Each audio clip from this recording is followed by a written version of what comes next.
Dinagsa ng mga debotong Katoliko ang mga simbahan sa pagsisimula ng Misa de Gallo o Simbang Gabi. At isa sa pinakadinumog ang Baclaran Church. May umarangkadang balita si Angela Babad.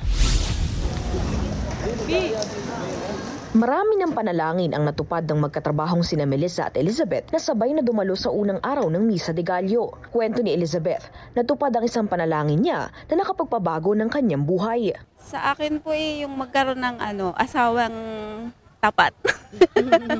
Opo.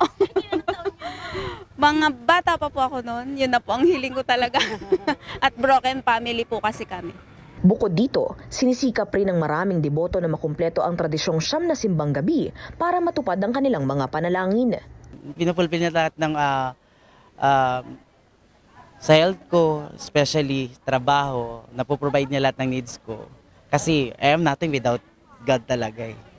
Happy family, good health, yun lang po. Magkaroon ng magandang kalusugan,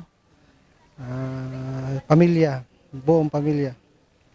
Alas 4 ng umaga kanina nang napuno ng mga deboto ang simbahan ng Baclaran sa pagsasagawa ng unang Misa de Gallo sa pangunguna ni Reverend Father Rico John Bilanghel. Paalala ni Father Bilanghel na higit sa tradisyon ay mas mahalaga na gunitain ang tunay na kahalagahan ng Misa de Gallo o paggunita sa storya ng unang paglalakbay ng Pasko. Samantala, naging ligtas at mataimtim naman ang selebrasyon ng Misa dahil sa puwersa ng kapulisan na nagbabantay sa paligid ng simbahan. Patuloy naman ang paalala sa publiko na maging maingat at panatilihin ang kaayusan sa simbahan kasabay ng patuloy na pagdagsa ng mga deboto sa nalalabing 8 araw ng Misa de Gallo bago ang Kapaskuhan.